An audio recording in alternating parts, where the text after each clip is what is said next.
Mon cher Quentin, Mon cher Franck, alors aujourd'hui nous allons parler un petit peu de comment choisir son matériel c'est une chose qui est un petit peu importante. en fonction de son niveau. Exactement, parce que suivant le niveau, forcément, on n'utilise pas le même matériel. Absolument, et on n'a pas les mêmes besoins. Pas les mêmes obligations Absolument. et pas les mêmes connaissances. Donc à Ni les partir mêmes de là. connaissances, ni les mêmes besoins de résultats, impératifs de résultats, ni ce genre de choses. Exactement. Alors écoute, on va commencer par la première catégorie. La catégorie qu'on appellera reine, mais dans l'autre sens, c'est-à-dire en fait plutôt allant du débutant, néophyte entier, jusqu'à 36 d'index. 36 d'index, donc Alors, ça inclut, pardon. 36 d'index, c'est à peu près. On n'est pas au chiffre près, c'est à peu près. Voilà, si vous êtes 35, ça ne veut pas dire que ça ne vous concerne pas. Voilà, si vous êtes 37, c'est pas obligatoirement dans cette catégorie-là. Vous pouvez aller regarder Voilà. l'autre C'est pour catégorie. avoir un ordre d'idée simplement Voilà. du type de joueur auquel ça s'adresse. Exactement. Donc, quelle est ta recommandation pour un débutant, donc, puisque ça s'appelle un débutant, un joueur en début de classement en tout cas, quel est ton conseil pour que ce joueur-là puisse, entre guillemets, composer sa série idéale, quoi.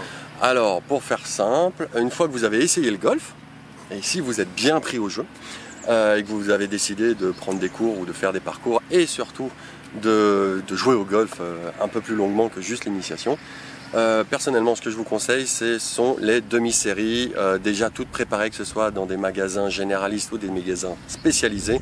Il y a des demi-séries à 150 €. Vous avez un bois, un hybride, 3 fers, le putter, le sac avec la double sangle qui va bien, tout seul.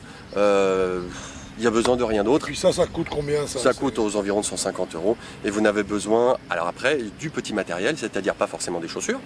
Des chaussures de marche imperméables, ça suffit amplement. Mais vous avez besoin quand même de balles. Donc prenez les balles pas chères, ça suffit amplement. Ensuite, relève pitch, très important. Votre professeur vous dira pourquoi on relève les trous. Et ensuite des tis et puis un gant éventuellement. Voilà. Mais donc on est vraiment sur une configuration très simple. Oui. À savoir généralement un bois 3. Donc Ouais. là, il est évident que dans la demi-série, pour commencer, il n'y a pas de driver. C'est ridicule, rare, c'est mais rare. Puis c'est même pas ce qu'on conseille, de toute façon. Non. Donc un bois 3. Ensuite, on peut avoir un hybride. voilà, qui va remplacer le fer 5. Qui va remplacer souvent le fer 5. Auquel cas, ensuite, on va se retrouver avec un fer 7, un fer 9 et un sandwich. Oui. C'est à peu près la demi-série classique et un putter, bien sûr, qui va être livré avec. Voilà. Si ce joueur-là, donc qui s'est rendu acquérant de cette demi-série, on va dire, Oui. de débutant, veut changer un club, quel est l'investissement prioritaire pour toi? Le putter. À moins que le putter marche déjà parfaitement et soit magnifique. Ce qui est rare quand même Ce sur qui est rare.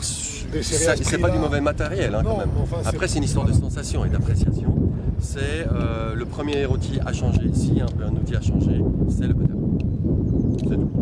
Voilà, sinon on est sur la configuration classique pour, on a dit, un budget de 150 €.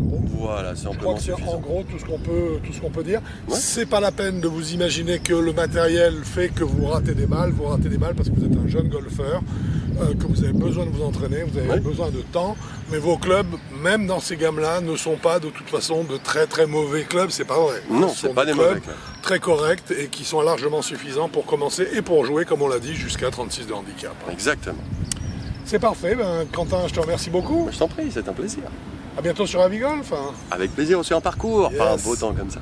Bon golf à vous. Au revoir.